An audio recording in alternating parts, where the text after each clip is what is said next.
Thank you all for coming out in this monsoon. So how excited are you? Andrew Reynolds is in the house. Well, my guest today is one of Broadway and TV's most beloved young stars. He is known for his Tony-nominated performance as Elder Price in the Broadway musical, The Book of Mormon. Yes. As a featured soloist on the musical's original Broadway cast recording, he won the 2012 Grammy Award for Best Musical Theater Album. His other Broadway credits include Link Larkin in Hairspray, Bob Gaudio in Jersey Boys, the title role in Hedwig and the Angry Inch, Hedwig, and as King George in Hamilton. He is best known to TV fans around the globe as Elijah on the hit HBO television series Girls. Girls fans here today? And he also starred in the NBC Ryan Murphy comedy, The New Normal, one of my favorites, opposite Justin Bartha and Ellen Barkin. He recently appeared in the Fox feature Why Him, alongside James Franco and Bryan Cranston.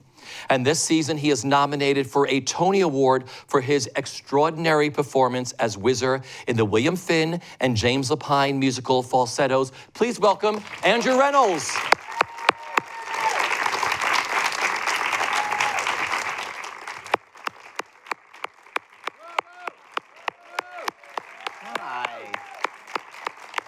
Thank you all so much for being here. What a disgusting day.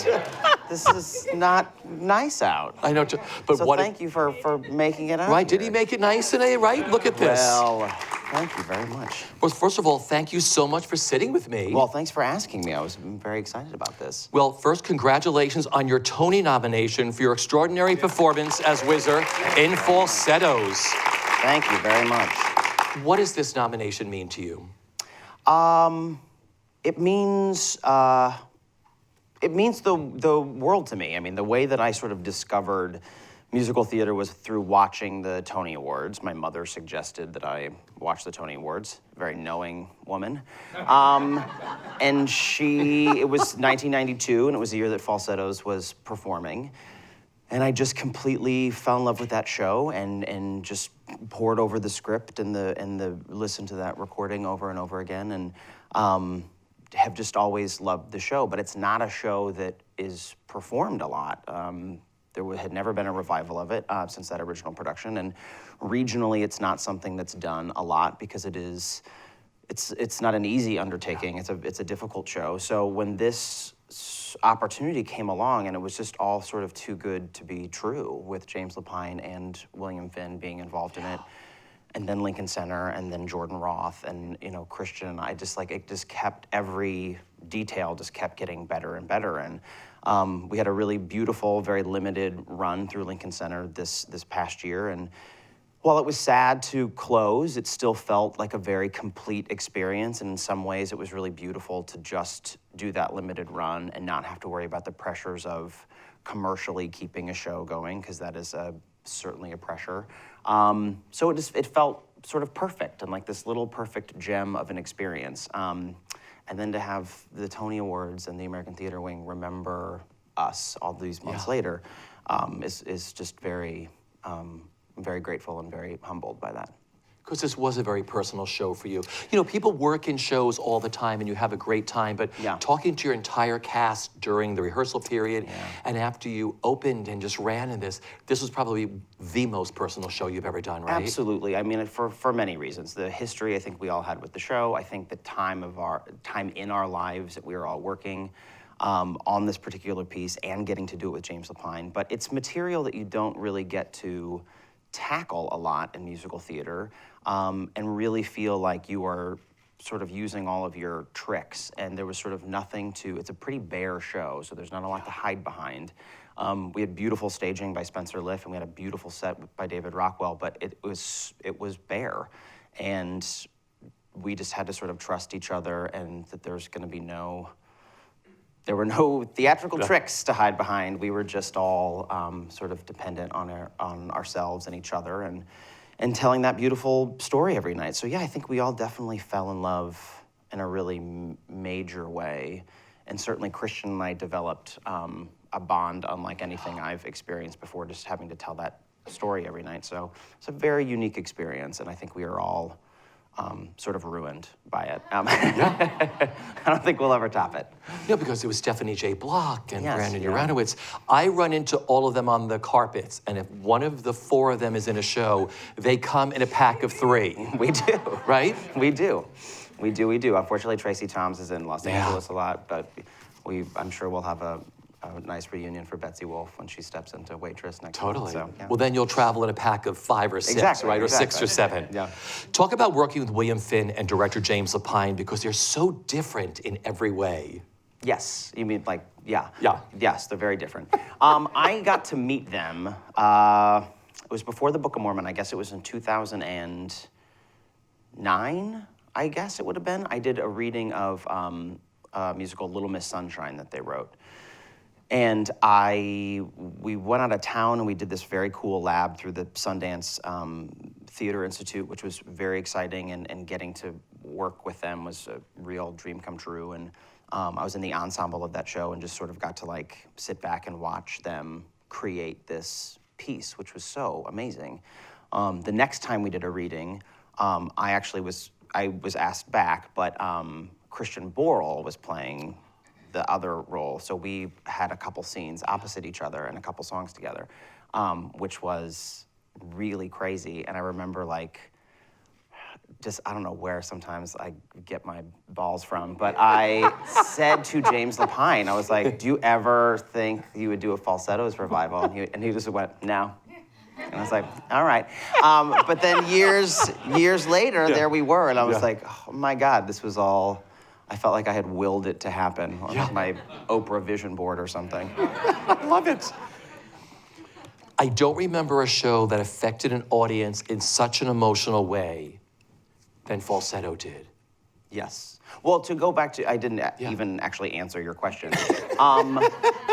Bill is one of the most beautiful writers, I think, in our current, I don't know, just in musical theater. I think he doesn't always get the credit that he deserves or the recognition that he deserves, but he's really, his lyrics, I mean, it's like poetry. It's not like, and diving into the show, there were times where it was like, it was hard, it was a challenge to sort of figure out, like you knew on sort of just a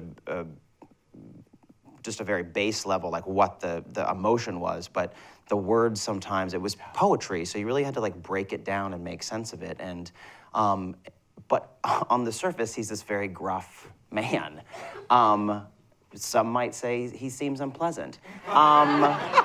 He's not unpleasant, but he's tough. He's a tough guy. Yeah. So it's funny that his work is this really emotional, very beautiful, it's a strange juxtaposition there. But James, on the other hand, is I think he's he's much more straightforward and just sort of tells it like it is, and that's sort of my favorite type of director, who doesn't bullshit with you, and it's not about like the journey and process, and he just sort of says, he'll be like, what are you doing that looks phony? Like, you just be honest, just like be simple and be honest. And sometimes it is as simple as that, and I think I know I can get really tripped up on like words and process, and sometimes it's just, say it faster, be louder.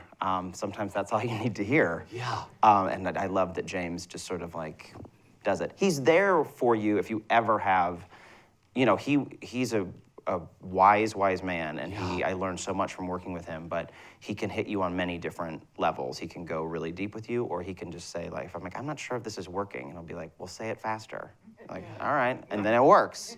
So sometimes it's as simple as that. He just cuts through everything and gives you succinct things, I right? like that. I like that, yeah. Going back to the emotion, I mean, the emotional way falsettos touch the audience. I mean, what was it like for all of you? Because I remember the days that we were there, I mean, we were bawling our eyes out during this show. It's quite a story, and I think that enough time had passed that it's a show that I knew backwards and forwards, but it's not maybe as well known as I thought it was, or that everybody knew how that story was going to end. Because it's very sad ending, and I think it did surprise people nightly. There was a lot of people, I would say the majority of the folks in there, didn't know that that's how it ended. So, you know, you fall in love with this family in the first act, even though they're very flawed and complicated people, and then that second act really just like punches you in the gut, because there's not a, you sort of forget. You forget what the timing of all of that was, I think, Because for us, we had lost a lot of friends during the first time it played, so to go back and to watch this show all over again, seen through fresh eyes all over again. Well, and it's really to James's credit, because that original production that he directed, since it was happening in real time, since they wrote it in like they were at the peak of the AIDS crisis, and I think to tackle that head on, to like, you couldn't really look that light dead on, you know? That was something that had to be sort of diffused through the production. And now with, you know, time past, I think we could sort of deal with it more directly, and it was painful, but in a different way.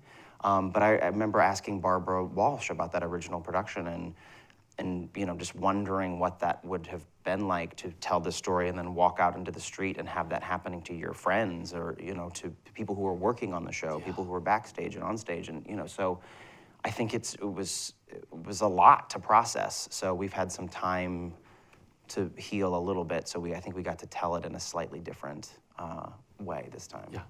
Talk about the role of Whizzer.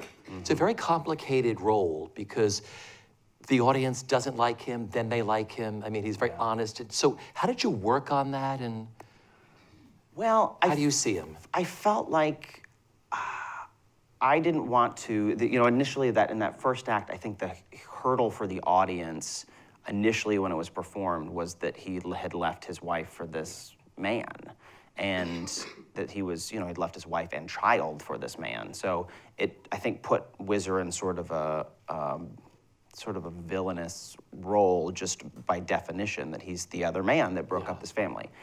Now, because that situation, not people leaving their wives, but homosexuality in general is a more widely accepted thing in this country, I feel like I wasn't necessarily just like hated out the, you know, out of the gate, and that there was a little space to sort of figure out why Marvin fell in love with him in the first place. So it was important to me to sort of not be likable, but be human and not play a sexuality or play a type. It was to play a human being that, you know, very much loved Jason, very much wanted Trina to like him, wanted to make that work for Marvin, but also had a complicated relationship with Marvin, and that Marvin is like kind of unpleasant in that first act, and still sort of figuring out where he sits with his sexuality and with how all of this is going to work. So I just feel like Christian and I had more space to sort of figure out the love story of it, even though we had to do it very quickly. We really got to sort of dive into that and figure out why these guys were in love in the first place, and what ultimately was going to bring them back together in the second act. Well, your performance was perfection, as was the show. Well, so thank you I want to very thank much. you for that. I appreciate that. Right? Thank you.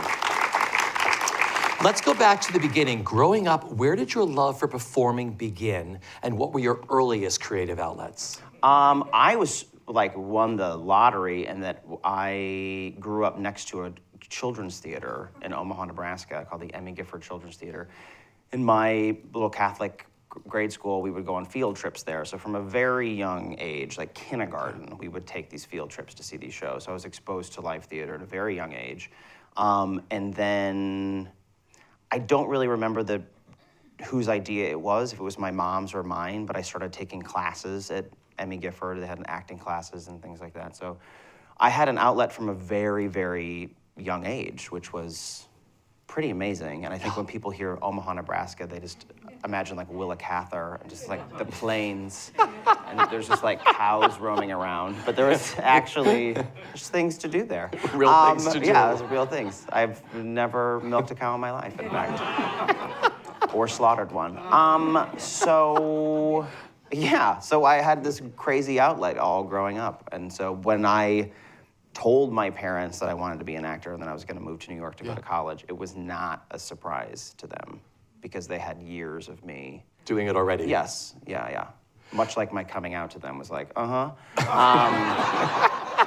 were like, yeah. We already knew. Oh, yes, we know. Tell me about the Doug and Laura Mars Brady Bunch plays. Oh, geez. Doug and Laura Marr. Laura is this great actress that worked at Emmy Gifford, and she was in the first show that I was in. I believe she was in it. And they ran this dinner theater, which was, now we would say was site-specific, because it was actually like in a diner. So Doug was a playwright, and they would, if they couldn't find, I mean, there's only so many shows that take place in a diner. So Doug started writing shows that would take place in this diner, and it was like very popular in Omaha, this theater. It's crazy. I just sort of took it for granted that was a thing that happened often, that like here's this playwright who's writing these shows, and we're producing these, new works in this crazy space. But they did have I don't want to say a misstep, but we did do like, what if the Brady Bunch owned a diner? Yeah. So I played Greg Brady, and it wasn't maybe my finest performance, but I did have a good time. So. Wait, so that wasn't the Dundee Dinner Theater? No. Then you went to dinner theater, but that was a diner first, right? There were so many dinner theaters. I mean, dinner theater is not really a thing anymore, but it's a thing. It was a thing in Nebraska. So the first show that I ever got paid to do was on Golden Pond at the Firehouse Dinner Theater, which was a firehouse that they turned into a dinner theater. It's now sadly a brewery, so that's disappointing. But it was, for a long time, was this dinner theater, and I played the little boy in on Golden Pond, and I did it for the whole summer, and it was like a total dream come true that I, first of all, was the only child, because I wanted to be extra special. I didn't want to compete with other kids. So it was just me and a bunch of adults, and it was so fun. So that was my first professional job. But then there was another dinner theater that also the Dundee? The Dundee Dinner Theater, which is now not a dinner theater, sadly. But I did a lot of shows there. And it was just sort of, I went to an all-boys Catholic school that didn't really have a drama department. Yeah. So I couldn't do, plus I didn't like the idea that, and nothing against high school drama, but you would rehearse for 4 months and then do one weekend. And I was like, oh, I don't want, I knew I was like, I can't do that. I need to perform more. So, so I started doing community theater instead, and that was my outlet. I love it. See, I was brought up on dinner theater, so I was obsessed with it. So I mean, it was a real thing for a long time. How many people, dinner theaters? Thank you. I wish they'd bring them back, right? Well, actually, that's 6 of you. I got my equity card in New York at the Westchester Broadway Dinner Theater. Thank you, in Elmsford, New York, which their font at the time was Westchester Broadway Dinner Theater. As if anyone in Elmsford was going to be confused about the production values. What was the show? What did you do? Grease the musical. Okay. Who'd you play? I played Duty. Okay. Yeah. Great song. Great song. Magic Changes. Yeah. Yeah. Got my equity card. That was There's it. nothing like for that for $400 a week. But that was a big deal. It was a big deal. Yeah. Yeah, it was a big deal. When you got your equity card, your pay went up to $405. Wow. Oh, rolling in it. $5 more $5 made the more. difference in Elmsford. Okay, you have this truly wonderful career, so let's chat about some of the highlights. Okay. And just tell me. Aren't we talking about totally. my time in the dinner theater? Yeah. That's not Dundee, what we're here That is totally. That's your early career. All right. Do you have photos of yourself in all these shows? Does your mom? No, thank God, no. No, thank you, no God. No, because I think there's they must be someplace. But this is before digital stuff, so thank God. I've had people ask me for interviews, do you think your mother could scan some photos? I was like, are you out of your goddamn mind? Do you think my mom knows how to scan a photo? No. No, it's not happening. It would take years to explain that. And then to email it? No. Totally. It's not happening. But I'm going to research Dundee and Firehouse. I'm going to just Google it around and just see what comes up on there, okay? I don't know. So just tell me what comes to mind, either a story or a favorite memory. Okay. Your Broadway debut, Hairspray. Hairspray, wow. Yes, I joined, I believe it was in their 3rd year. I played the pivotal role of Fender, who's... Who was Fender? No. I was trying to figure... shrugged. Fender is the nicest kid in town who wears the glasses. That's right. So I replaced this guy named John Hill, Yeah. and I went in and I understudied Corny Collins and Link Larkin, and this role, the male authority figure is what it's listed as. So it's basically just like the character guy who plays all the different parts. And they assured me that I would never, Jim J. Bullock was playing it at the time, and they were like, you'll never go on for that. I went on all the time. And it was just like bad wig after bad wig, and me being like, I'm a character actor at 26. And I remember the first time I went on, or maybe the second time, and I did my whole, like, he was Mr. Spritzer, the Hairspray president, and he had the big, like, Tracy Turnblad, you won, and I had to do this whole speech. And I finished it, and Julie Halston, if you know Julie Halston, sure. right? She was also in the show, and she looked at me and she said, this is the saddest night on Broadway. That bitch. She just, it was a lot. But I did also go on for Link Larkin a lot, so when Richard Blake left the show, I got to replace him. So that was a big win for me, was to be a lead on Broadway then, so. Was there a malfunction your first night on Broadway with the scrim? Tell that the story. Automation, because everything has so many like bells and whistles now, was for everyone else, it was just a Tuesday night in like January. For me, it was like my lifelong dream come true of being on Broadway. So it was, and I will tell you that like some of that Hairspray cast at that time, some holdovers from the original, they were sort of phoning it in at that point. It was like a Tuesday, they couldn't be bothered with the new kid. So maybe not the warmest reception, but I was standing backstage and we're doing Good Morning Baltimore and we like line up and we're like the denizens of Baltimore. And I closed my eyes and I was just like, this is it. Like you got the thing that you wanted. And I closed my eyes and I was just like being grateful for a moment. And the scrim was supposed to come up and then it was like, Good Morning Baltimore. And I opened my eyes and it was blackness. Total blackness. And I was like, I died. I died. I was so happy I died on Broadway. And Becky Goldsvig was sitting next to me, and she was like, this sometimes happens in the automation. She was like, we have to stop the show. And sure enough, they were like, we're gonna stop the performance. And we had to do the opening all over again. And I was like shaking and they were like, sorry, Andrew. And I was like, no, it's fine. Oh God. So the rest of the show was like a complete disaster for me. And I was like always in the wrong spot. I was so nervous, but yeah, eventually I pulled it together. I love that story. So terrible. Up next was playing Bob Gaudio in the Toronto production of Jersey Boys First? Well, I did Jersey Boys all over the place. I mean, we started in San Francisco. Got it. It was a new company that they'd started that was eventually going to go to Las Vegas. But Jersey Boys at that time, we were like the fourth company, so it was a little like being in the Army. Like they would just like move people around. So while I was in San Francisco, they were like, Eric Bergen is going to go to Vegas. You're going to go on tour, and then you're going to open the Toronto. It was like this weird, and it just was like that I did that show for almost 2 years, and we just kept moving around, which was great because it was great to work with so many different people, and I made so many friends doing that show, and people who were, still very much a part of my life and working all the time now. So we started in San Francisco. I went on tour for a little bit. I opened this Toronto company, and then I came to Broadway for the last 6 months, strangely enough, to replace Sebastian Arcelus, who is Stephanie Block's husband. So just a small world. So it was a lot of bouncing around. But I think that was, I was so happy doing that show, and I just think that's such a perfect musical, and it's such a great, weird story, and that music is so great. And but particularly the end of that, that my last 6 months on Broadway was such a great group of guys, Jared Spector and Matt Bogart and Dominic Nolfi, and I just completely fell in love with all of them, and would have been happy doing that show like forever and ever. But as circumstances as they were, I ended up leaving and doing other things, which was initially really terrifying and then turned out to be great. But I loved doing that show. Yeah. Loved it. Yeah.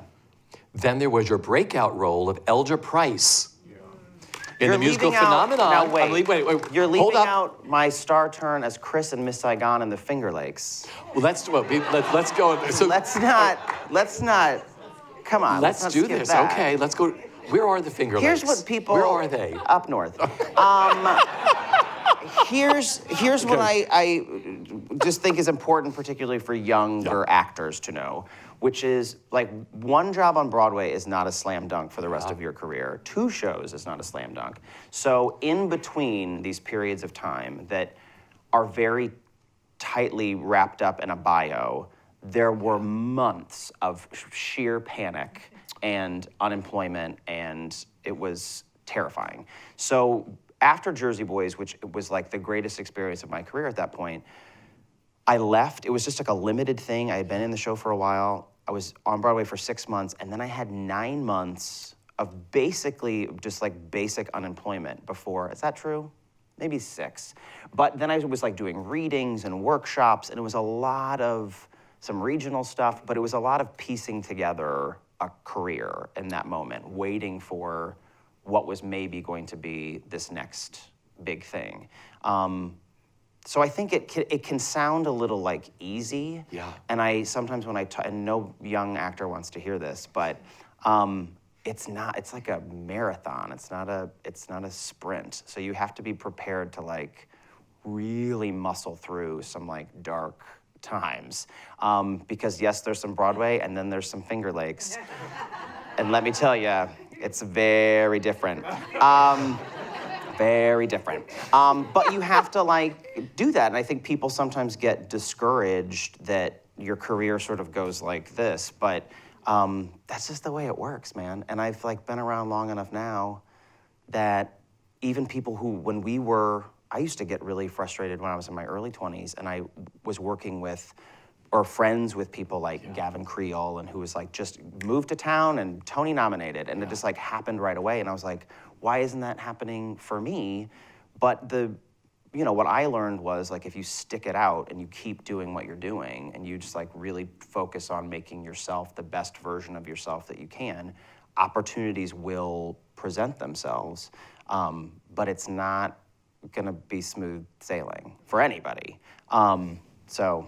That's an incredible piece of advice. Thank you for that. Know. No, seriously. Because you look at bios, you do. Yeah. Bios, I don't know how many words are allowed now, whatever they are, but it's all the highlights, and no one realized what happens in between. There's some sad times in between. The Finger Lakes. Yeah, the Finger Lakes.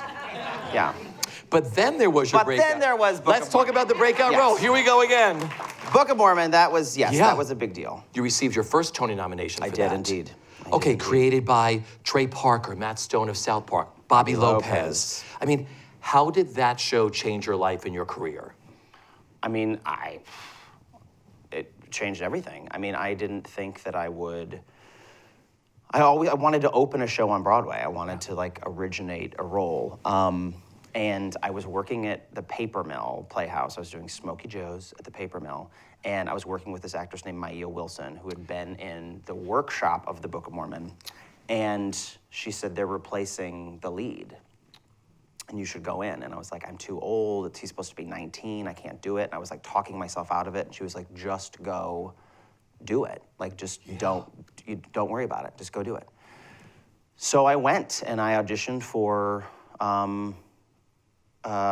the show, and it all happened very quickly, actually. It was only a few auditions, and then all of a sudden we were doing this workshop, and then we had a little time off, and then we were in rehearsals for it just kept moving.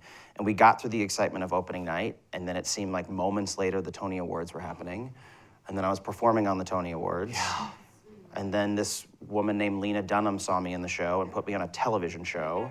And then Ryan Murphy called, and like he had a show for me. That first year flew by in the craziest way, because it really did just present all these bananas opportunities. And you almost talked yourself out of it.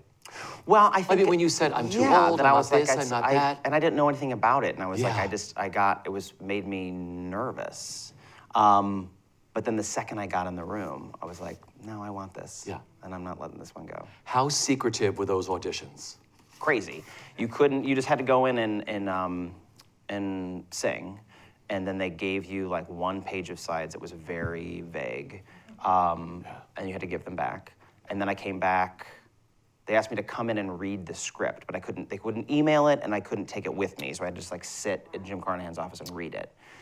So I read the script, and then went back again. Jason Moore was directing the show at the time. So I went back for Jason and met Trey Parker and Matt Stone and Bobby Lopez. And then they flew me to Los Angeles to meet Josh Gad. Yeah. Which was really weird because like no one gets flown to LA for a musical audition. So that was very strange. But I went out and I met Josh and we just like hit it off and had a really great time and that was it. Yeah. Yeah, it was crazy. It was a perfect melding of role and actor. Well, and generosity that Trey and Matt and Bobby were willing to shape these parts around two unknown actors. So Josh and I, were given this really a long leash to sort of figure out who these people were, and we would show up the next day, and Trey was watching us. Trey was like looking, like figuring out how we were funniest, and he built those roles on Josh and I. And Bobby wrote that music. All of a sudden I was singing songs that like perfectly fit my voice, and I was like, this never happens. And it was incredible that they were so generous with us because we hadn't really done a lot at that point, and the fact that they trusted us with that show is amazing. It's amazing. It must be so rewarding as an actor to be a part of a brand new show that's created for you and on you. Yeah, it's really, it's unlike anything else. Going back to auditions, we have a lot of actors in the house and a lot of actors watching out there, and a lot of them say, I have talent, but I'm not good at auditioning. Yeah. Did you like to audition, or do you like to audition? I don't mind auditioning, but I will tell you that it was after Jersey Boys when I figured out sort of that because I felt like I was like, oftentimes as an actor, you second guess yourself or your performance and you're like, I don't think I'm great in this, or I'm like, you just feel a little insecure. But for whatever reason, I think because I got to do it so much, with Bob Gaudio, I was like, I sort of found a stride. Like I figured out what I sounded like, I figured out what I looked like, how I was funny, how I was different from other people. And when I came back to New York, after doing it on Broadway, I just started auditioning differently because I realized that I'm not a chameleon, I'm not Meryl Streep, I'm not gonna like disappear and people are gonna be like, oh, I would never have guessed that was Andrew Rannells. Like, I'm gonna do my thing, and hopefully, if it lines up with what their thing is, then I'm gonna be the right person. But I can't try to make myself into something that I don't know what you're looking for, so I can't answer that question for you, but I can do my version of your thing, like the best I can do it, and hopefully it will line up. But it didn't. I got close to a lot of shows before I got the Book of Mormon, and it all worked out the way it was supposed to, obviously, but I felt like a certain ease when I was auditioning then, because I was like, I only do what I do, and I can really only compete with myself for this, so as long as I did my best, I felt okay about it. Because, if you go in and you're not warmed up or you don't know your material then that's on you. That's your problem. But if you know it all and you go in and you nail it, then like, what else could you do? What else could you have done? Be prepared to be the best you can do. Yeah. Because I asked a lot of actors this, and they're like, when you're at home, you have those notes. They're perfect. On the train, you have those notes. In the auditioning, outside the auditioning room, you have that note. Then you go in the audition room, the note's not there. That happens. And then you come out of the audition room and the note's back. Yeah. How do you deal with stuff like that, if that's ever happened to you? Well, you have to, you have to let it, you have to forgive yourself, first of all. Like if you like blow an audition or whatever, like that's, you gotta let that go. Yeah. If you have like, you crack or you forget a line or something, like you just have to move on because there's gonna be a lot of them. So forgive yourself. Perfect advice. Thank you for that. Sure. You returned to Broadway and were phenomenal when you stepped into the heels and donned the wig of Hedwig, replacing Neil Patrick Harris in Hedwig and the Angry Inch. Yes. Yes. How did the role come about for you? I was in New York filming our fourth season of Girls, and I got this, it was right before the Tony Awards that year, and I was having lunch with my friend Cameron Adams, and I got a phone call from my agent, and they were like, we just got the craziest call. Do you want to replace Neil for 2 months in Hedwig? Yeah. And I was like, yeah. Yes, I do want to do that. I was just like, yes, I want to do that. I had played the part in 2002 in Austin, Texas. in a theater called the Zachary Scott, which is a great theater. And it's a really, oh, you're from Austin. It's a fantastic theater, right? And they do beautiful, beautiful shows there. And I auditioned like through a Backstage casting notice. Got the job. I moved down to Austin for like 4 months and did this show. But I just loved that show so much and loved that music. And it's just such a crazy story that you get to tell. And so I just said, yeah. I said, yes, of course. And they were like, well, do you want to see the production first? And I was like, no, I'm good. And then I saw it like the next day and I was like, yes, of course, this is exactly what I want to do. So, and I was really fortunate with that because, you know, sometimes as a replacement, like the original team has moved on to do other projects. So I was put into the show by this really talented guy, Charlie Williams, who's was the Spencer Liff's associate, Spencer Liff, who choreographed Falsettos, but he was already, you know, working on other things. So Charlie Williams put me into the show, and then John Cameron Mitchell, who wrote it and played it at first, like he came in and helped me, which was, I mean, I couldn't ask for a better experience than that. And he really gave me permission to say, like, you know, to figure out what my version was. So I didn't have to do what Neil did, because Neil has a different bag of tricks than I do. So like we had to figure out who my Hedwig was. And John was so generous and so patient, and it felt amazing that I had his trust in doing that, because it's obviously, I mean, no one does it better than John. Yeah. So the fact that he was so generous with me was really amazing. Is it a beast of a show to do? Yes. Yes, but so rewarding. Yeah. And the hardest part, honestly, for me, it was the hair and the makeup. That was like the toughest thing to get around, because you're so restricted. Yeah. And the costumes were really restricting, and you couldn't. So by the time people were like, well, isn't that hard? You have to be in your underwear at the end. And I was like, no, it feels amazing, because you just like rip off all that shit, and then you're like, thank God, I can just stand here in my little leather underwear, and it was great. But no, it's such a beautiful arc, and it's scary because you're the one who's responsible for it. Yeah. Like, you are the engine of that vehicle. So it's scary to start it, but once you have started, it's so rewarding. What do you remember about the first time you saw yourself done up, head to toe, makeup and clothes, and your first performance on stage? It's so crazy. I mean, we had done a couple makeup tests, but like, and I don't know if anybody saw that production, but it started with, oh, thanks. But it started with like a terrifying thing that was like Neil's fault, that it was like a foy harness, like a flying harness, and they flew you up to the top of the proscenium and then dropped you down from the center. So not only was I in this crazy getup, I then had to put on this weird like jumpsuit and a harness, and then like dangle above a stage like, 50 feet in the air. It was not my favorite opening of a show. It was really terrifying. And then you land on a hood of a car in high heels, and you're like, everything's fine, I'm fine. I'm not pissing my pants right now. Really terrifying. Because how early do they put you up there on that harness before the house gets in? Well, they were very good about timing it, but a couple times, more than once. And one time that, because it's not a science, I went up and then it wouldn't move. So then I had to come back down, and I just had to like walk on stage, and I was like, why can't I just do this every night? Seems like it would save money. You're welcome, Bob Wankel. Like, just cut that foy thing.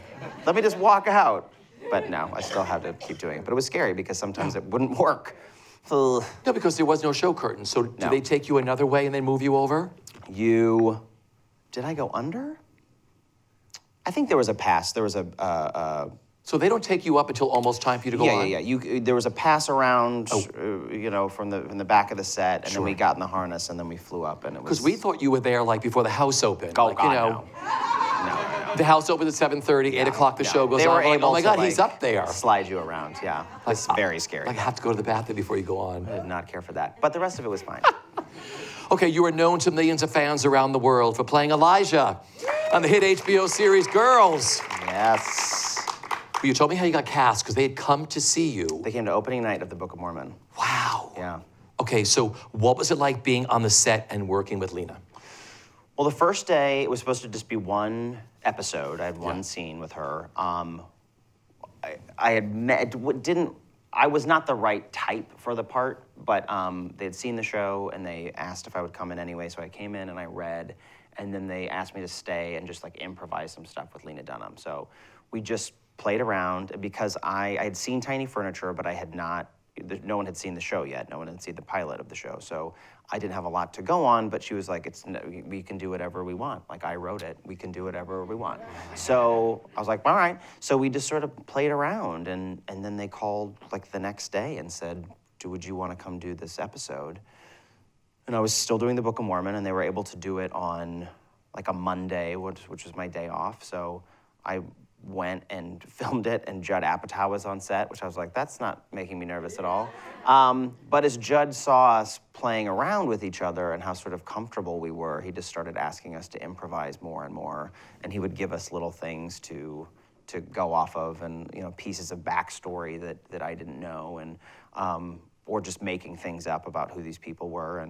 And Lena, again, was just so generous and so amazing, and to watch her not only have written it, but starring in it and then directing the episode was really crazy, because she was 24 at the time and just had such grace and strength and maturity, and just really command that set in a really beautiful but collaborative way. Yeah, it was amazing. And then they just kept asking me to come back and do little scenes here and there, and then before I knew it, I was series regular. I was Elijah, yeah. I mean, the timeline was a little tricky because after the first season wrapped was around the time that I met Ryan Murphy, and I talked my way into that show because he had just sold it to NBC, but there was no script yet. And I was like, well, what is it going to be about? And he said, it's going to be about this gay couple who gets a baby through a surrogate, has a baby through a surrogate. And I said, I would like to do that. And he was like, well, why do you think you should play it? So I just like, out of nowhere, was like, well, because I'm a gay actor and I feel like you should hire a gay actor to play that part. And it's a story that I want to tell, and I feel like I would treat it with a lot of respect. And he was like, okay. And then I didn't hear from him for 2 months. So I was like, great, really messed that one up. Just being a little too ballsy there. And then he called. This is it's a great day for me because I was at a matinee of Follies to see Bernadette Peters. And I was about to walk in, and my manager called, and she was like, Ryan Murphy called, and you got that show. They want to cast you in the show. So basically, I just sobbed through all of Follies anyway, because I was already excited to see Bernadette Peters, but I was like, I'm going to do that show. And I just wept. I must have looked insane. And I was alone. So just Elder Price alone, sobbing. Follies fans cry. We did. I love true. So you could, during Losing My Mind, incredible. The whole show. No, because what you were talking about, I loved The New Normal. I thought that was an incredible show. Yep. Thank you got to work with Justin Bartha, Ellen Barkin, B.B. Wood. B.B. Wood, yeah. And the other woman who played the surrogate mother. Georgia King. Love. So and Nene Leakes. Nene Leakes. I mean, what a great cast. It was a crazy group. Yeah. Well, it was fun because Ellen had just done The Normal Heart on Broadway, and I had been seeing her at all these Tony luncheons and these events and stuff. So I was already sort of in shock that I was becoming friends with Ellen Barkin. And now here we are going to do this show together. So it was really crazy. Knowing her ahead of time was really great. But so we had shot, so I said, yes, I was going to do The New Normal, shot the pilot, it got picked up, and then I shot a few more episodes of the second season of Girls, went away to LA, shot 22 episodes of The New Normal. It got canceled, and then immediately came back to New York and just went right back into the third season of Girls, because it just magically lined up in such a way that the show got canceled, and Lena Dunham called me within 10 minutes and was like, just come back and just come back to the show. And I was like, how is that possible? You must have already written so much of it. And she was like, no, we'll just fix it. We'll just work you in. And they did. Yeah. crazy. That usually doesn't happen. No. It never happens. I've had many No. people in your chair that are like, I try to do a show, I try to do a TV show, I want to come back to Broadway, not just do two TV shows. It was really crazy that it timed out that way because, you know, it's very stressful to going from being in a position of asking for work and auditioning and like basically begging to then having to make a decision to be like, well, I'm either gonna stay in this show here in New York or try this new thing in Los Angeles with these people that I don't really know, but it might be a cool opportunity to tell a very specific story that no one is telling. And I had to choose, and it was really hard. But so the fact that I actually ended up getting to do both, and of course it would have been nice if the new normal was more successful, but I feel like we told the story we wanted to tell. We had a lovely audience that supported us quite a bit. Sure. So we had the experience. We had the baby. My big fear was that we were gonna be canceled before we had the baby. But we had the baby, yeah. So it all turned out. Came full circle. Came full circle. I love it. So Girls was your first on-camera job? Sort of. Yeah, sort of. My first on-camera job, I played a headless stripper in Sex and the City. If anyone watched Sex and the City, I'm sure people have. There's a scene where Charlotte and Mario Cantone, whose name I forget, his character name, are in a gay bar, and the scene starts with two men in Speedos like dancing on the bar, and I was one of the men. Headless. And at the time I was a little offended, and then quickly I was like, I think it's better that my head's not in this. Even though it was Sex and the City, I was like, I think maybe this is gonna work out okay. So technically, that was my first time your head showed on... Was on Girls. Was on Girls. Okay, Yes. So then my question is, coming from a stage background, what were those first few days like being on set, learning camera and all of that? Well, that was what was so great about Lena was because it was early enough in their season and she was directing the episodes, so she was having to watch, they call it playback, where you just like watch what you've just shot. Now, normally, directors don't say like, hey, actor, you want to come watch what you just did, because it makes you get in your head a lot, I think. Yeah. But I asked Lena, kind of because I didn't know any better, if it would be okay, and I just explained that I was like, look, I've never really done this, and I'm going from the Book of Mormon in a theater that was, 2,000 seats, and I just wanted to make sure that I wasn't embarrassing myself or wasting her time. So I was like, I think I would just love to autocorrect whatever I need to. So she was like, sure. And I watched the first couple takes, and it was just like minor things. You know what? Laura Linney came to see the Book of Mormon, and she was so nice and came backstage and chatted with all of us. And I asked her about, because she started in the theater and then was, has done a ton of television and film. And but I asked her if there was like a trick. And she said to me, on stage, when it's supposed to snow, you have to like make it snow in your mind. You have to like create the cold and sometimes the actual snow. And in a movie, they just it just snows. So then you just have to be in the snow. Like just think the thought and it shows up on your face. Like you don't have to do anything else. And I remembered that when I was doing that first episode of Girls, because like you really do, you just have to like think about something and not think about something. Even though I did plenty of that on that show too. It's not like I was really subtle. But it was that was like the big correction, was that it was just sort of bringing everything down a little bit. Yeah. Because I've asked everybody who sat in this chair, like Jonathan Groff said the first time he did the Ang Lee movie, they were like, less. And Jonathan's like, if I do anything less, you're not gonna see anything. You don't have to do anything though. You don't really have to do anything. You read it in your eyes. If you think it, they'll see it on camera. Yeah. So you picked it up right away? Sort of how it all works? Kind of, yeah. And it was really helpful to be doing it with Lena, because she was sort of, I could ask her anything. I could ask her what that meant. I could ask her what turnaround meant. I could ask her what, bless you. What, like they were saying, like, it's over you, it's dirty. I was like, I don't know what that means, but it meant that like my shoulder was in it. It wasn't like clean of me. So it's like little things like that I would just ask her. I was like, what does that mean? And she just told me. Yeah. So it was helpful. It's helpful to be friends with the director, yeah. But you have this incredible relationship with her. I mean, you bonded from that very first day. We really did, yeah. Yeah. We really did. You also stepped into the role of King George in the Lin-Manuel Miranda musical juggernaut Hamilton. Yes, I did. For Jonathan Groff. I filled in for him. Because he went out to do the final thing of Looking, right? Yes. That's the last sum up of that. What was it like for you stepping into that show, a show that's already running? It was terrifying because it was a huge hit. I had not seen it. I was on the waiting list for house seats.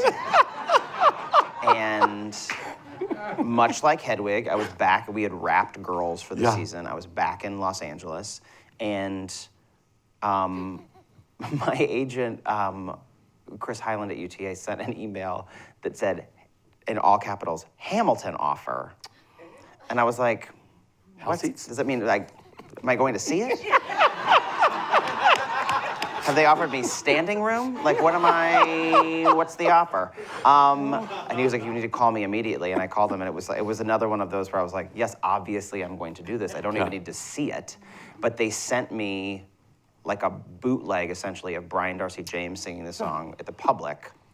And they were like, this is the song, just so you know. And I was like, yeah, that seems great. But 5 weeks to be in this huge hit, I was like, yeah, I'm gonna do that. So it was and then I got to see it. So gave you a seat? I got house seats, yeah. So that was good.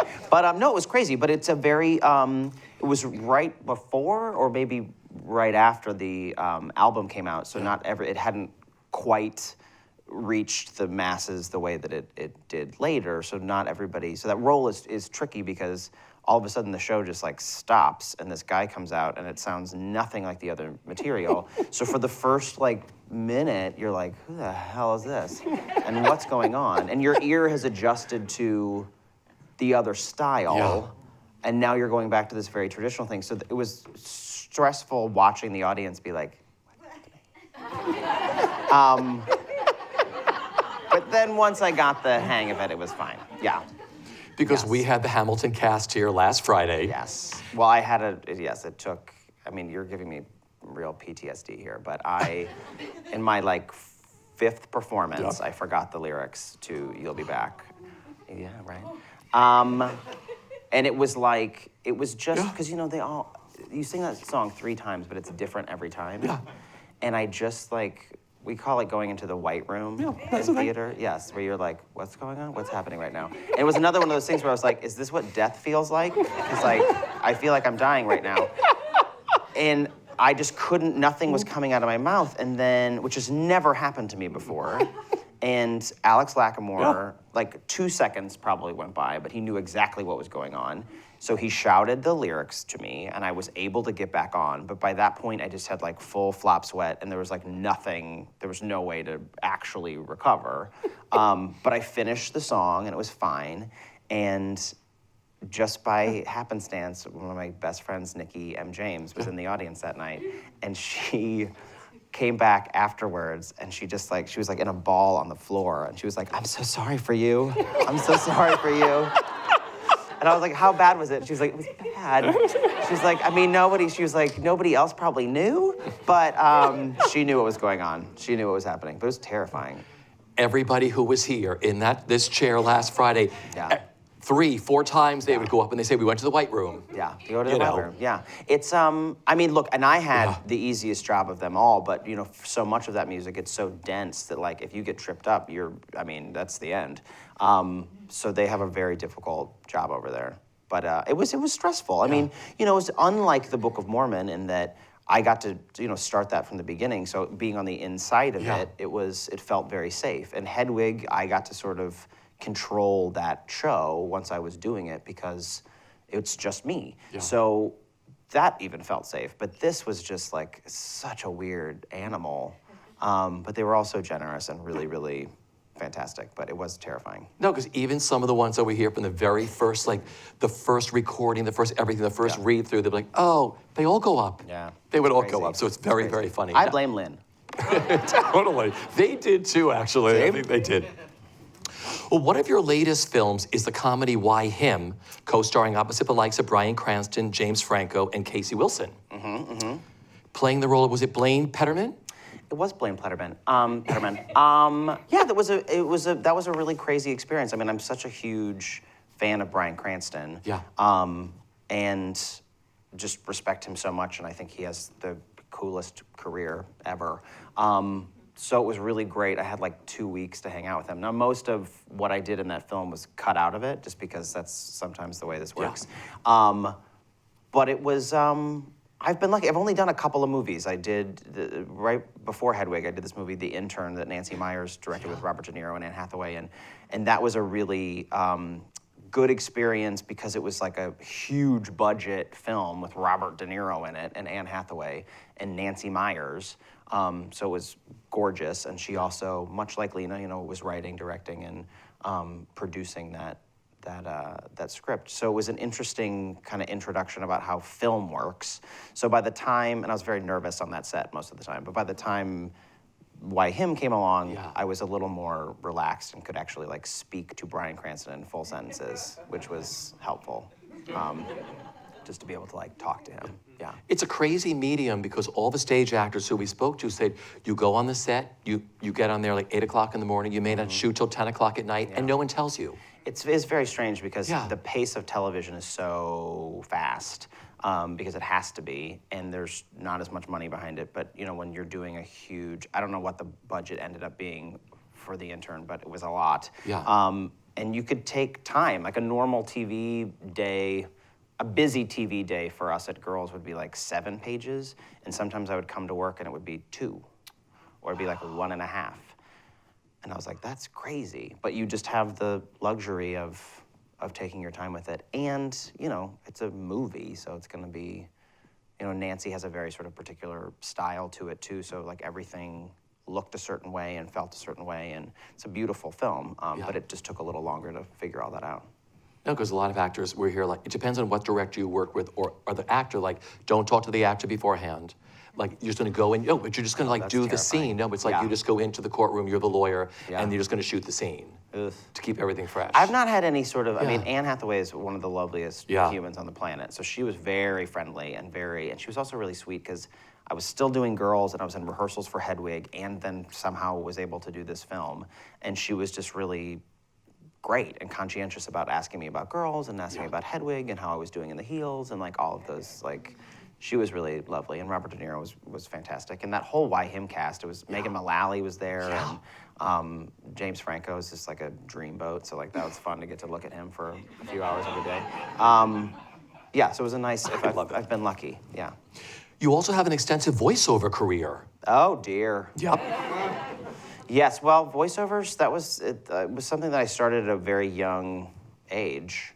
I was 15 when I did my first series in Nebraska, weirdly. It was this Disney series called The Street Sharks that was like a busted version of the Ninja Turtles. But I did it for like 2 years, but we recorded it in Omaha, weirdly. And then that company kept bringing shows to Omaha. I now know that it was because everyone was non-union. I didn't know what the union was. So at 15, I didn't know any better, and I certainly wasn't thinking about like health insurance. And my parents didn't know about any of that, acting unions. Now I realize that was the reason they were in Omaha, but it gave me a lot of exposure to doing voiceovers and a lot of experience doing it. So when I came to New York and then was able to, in between all these theater jobs, I mean, that's really how I kept myself alive, was doing voiceovers. Some of them are terrible, but it's a great job. It's a great gig if you can get it, so, yeah. Do you have a favorite voiceover that you do, or that you did? A character? I mean, some of the character was so weird. I did get to be Archie in the Archie, like, comic book series. That was fun. But a lot of them were just, like, really weird, like, Pokemon, Yu-Gi-Oh stuff. That's also how I met Stephanie's husband, Sebastian. Was doing all of that stuff. So it was a lot of, like, yelling, and, like, we all played, like, little, like, 12-year-old boys just, like, shouting, like, whoa, look out! And it was just, like, that for hours. Hours. Pikachu! Just, like, screaming. And you're like, I can't do this anymore. But I had no choice. I had to do it. They pay well. They paid well. I mean, they didn't pay that well. Okay. But you could go in like just blue jeans. You didn't have to be made up or anything. You just sat in your booth and did your thing, right? I did the thing, and I worked with a lot of really talented people that I still work with and still see around. And but yeah, it was again, that goes into the file of like things that you don't know people do. And I had to give my dad credit for this because my dad was like a real movie buff and he loved movies, he loved TV. And sometimes like I would say, like I would ask about an actor or an actress, like, well, what happened to them? And he was always able to like track them, teaching me that like nobody disappears, or sometimes people do disappear. So it's like, it was just an important lesson about like longevity that he would like show me how, like where people would go. Or like sometimes that person from a movie is now on a TV show, or sometimes they're on a commercial, or sometimes that person from a commercial is now on a TV show. And he just made me really aware of that. How you move around. That works, and that a career, he wasn't saying that to me, like your career is gonna take you in lots of different places, but that's what I learned from it, was that there has to be a lot of diversity if you wanna keep this going. And that's why I think I'm drawn to actors like Bryan Cranston and Ann Dowd, who have had like really varied careers, and they've done really crazy different things, and there's a period of times where you maybe don't see them as much, and then all of a sudden they're nominated for awards and they're doing amazing things. And so yeah, that's what's interesting to me, is people who get to do a little bit of everything. Yeah. We have a few questions from the audience. Oh boy. One of them is, falsettos was such an emotional experience. Is it hard to disconnect that emotion after you leave the stage? Yes. Yes, it is. It was really hard, and it took us a while. I had went through a breakup in the middle of that show, which was really hard, and telling a love story every night was like devastating. But doing it with Christian and with Stephanie, and Christian and Brandon Uranowitz and I all had dressing rooms on the same floor. So we would come up, and before we would like speak to anyone, usually we would like pour ourselves a little something and just like take a moment to be like, well, that happened. Like, just give yourself a second and, just have a moment to sort of like breathe through that. Because it's not just something you get to shake off and be like, oh. So we had to sort of I learned how to take care of myself, I think, as an actor, because it particularly, I think there's like a urgency to like do the stage door and and you want to, sparkle for people and like take the pictures and shake the hands and do the stuff, like, but that takes a lot out of you. And particularly with a show like that, it was like some nights we just couldn't do it. So I learned how to like sort of forgive myself for that and also take care of myself. Because another question is, was your self-care on a show like Falsettos, being so emotional, is it harder on a show like that than a typical musical comedy? Yeah. This was the first time that I didn't ever really worry about my vocal performance, which is weird because the entire show is sung. But I think we were all so invested in telling that story that weirdly, even though we had to do it singing, the singing part wasn't as important to me. It was more about telling the story part. It's still very stressful to sometimes have like a little cold or something and be like, I don't know if these notes are gonna come out right. But because the story was so beautiful, I knew that even if I did crack on a note or something, it wasn't gonna destroy the storytelling that we were doing. So it was different. It was a different type of preparation to get into that headspace, particularly for that second act, because once all that starts, but it was so brilliantly put together. For those of you who didn't see it, the set was, we didn't really have much of a set. And then as the story becomes more real, David Rockwell and James Lapine had this brilliant idea that the set was all of a sudden going to become real. So by the time Whizzer ends up in the hospital, we're in a hospital room, and there's a hospital bed, and there's IVs, and there's machines. And so just being hit with all of that, all of a sudden, putting that IV on every night, getting into that hospital gown, like that in itself was enough to sort of smack me into the right headspace. But Christian really was that's the magic there. It's being with him. Another question is, how much downtime did you give yourself during Falsettos with doing 8 shows a week? Downtime, just like during the day downtime, I assume? Like prepping for the show. We were all pretty busy during the day, but you definitely do sleep more, and you have to sort of give yourself permission to do that. And if you wake up at like 11 o'clock in the morning. Like Yeah. you have to sort of forgive yourself that you like, because sometimes I wouldn't set an alarm and I'll be up by 8:30 and then it would be 11 and I'd be like, oh God, I feel like such a deadbeat. But you have to sort of give yourself that because you're working really hard at night and not to like, you have to not forgive yourself, but realize that your schedule is the opposite of most of the world. So all of a sudden you're doing night shifts and a lot of heavy lifting. So it's gonna be different. You shouldn't be expected to wake up at 7. Got it. God forbid. How did your experiences differ with shooting a show like The New Normal in California as opposed to a New York shoot like Girls, personally and professionally? Well, personally, like I just love shows that take place in New York. I love the look of them. I love the feel of them. Anytime we got to shoot on the street was like the coolest day in the world for me because it just felt like, it's like I'm on Sex and the City. I just loved the energy of the city. I don't know. I loved doing that. The biggest difference between HBO and a network like a NBC is the timing. So we had a lot of time to shoot Girls because it didn't air for several months after we finished it. But in The New Normal, we had 5 days always. That was it, 5 days. And sometimes if we got behind, occasionally we would wrap on a Friday, and that episode would air like a week later. Wow.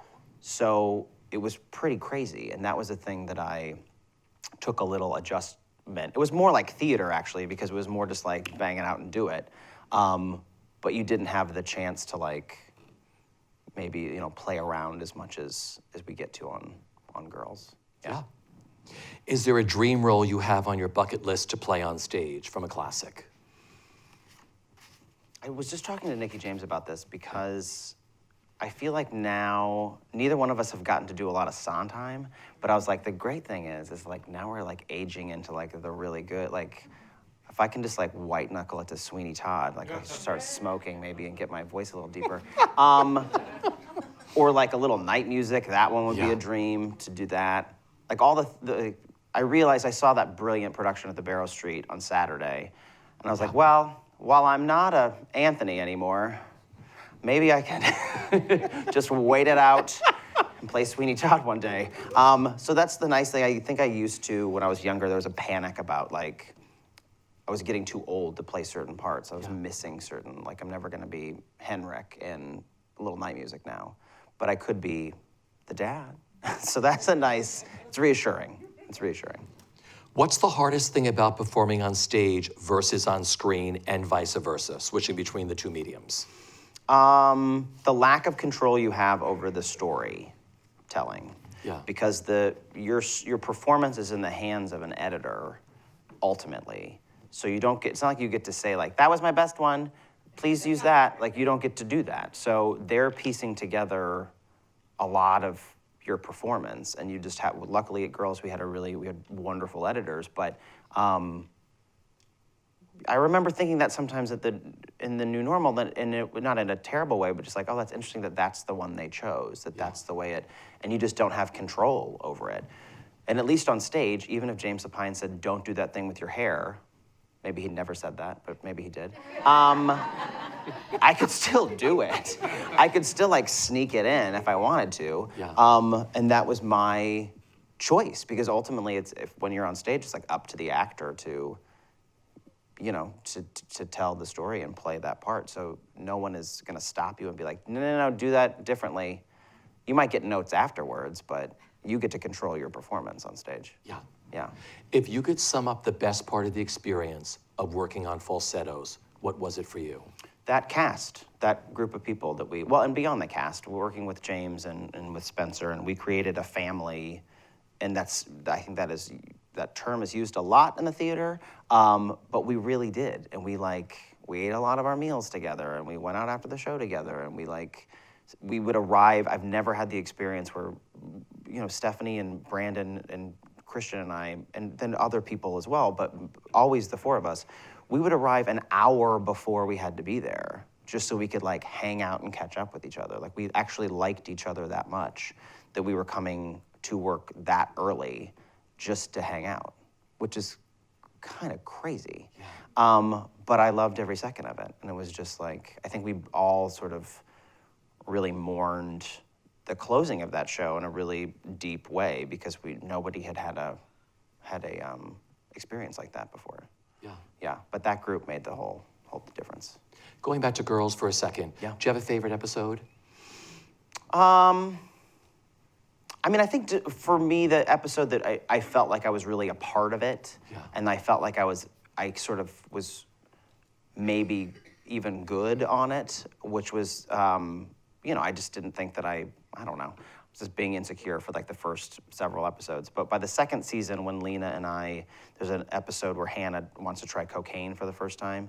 And we were running all over the city doing fake cocaine, and like went to a club and like a drugstore, and it was like this crazy episode. It was so much fun to shoot, and we were doing a scene where we were both like doing lines of fake cocaine off of a toilet seat, and I was like, it doesn't get better than this, because like Lena she was just so fun, and our director Jesse Peretz was just like amazing and so collaborative and fun. Like we were just having the best time.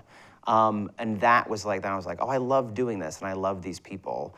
And it was hard because then like an episode later was my last for that season, and I was moving to LA, which was more traumatic than I thought it was going to be. But it was a great sort of send-off initially, was doing that episode. Yeah. You've been on this incredible journey with Girls.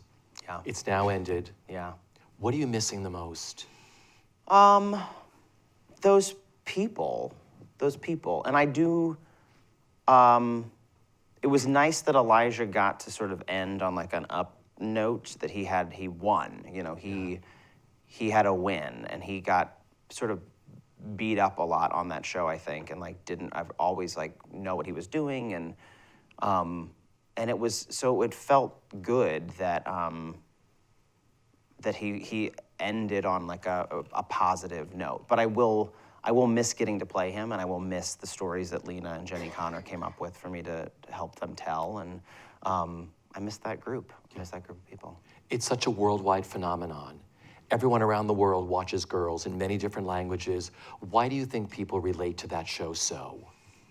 I think she captured a very specific moment that most people have in their lives, even if they don't live in New York City, which is that tricky time where you feel like you should have your shit more together than you do, and yet you can't really go backwards. Like you're only going forwards, but like things aren't changing or progressing, or you're not winning as quickly as you would like to. And I think she captured that anxiety so perfectly.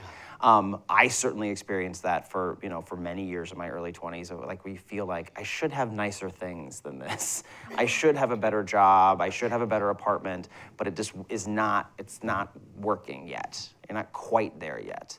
And I think that she's very honest and very brave, and she was able to tell that story. Yeah. Yeah.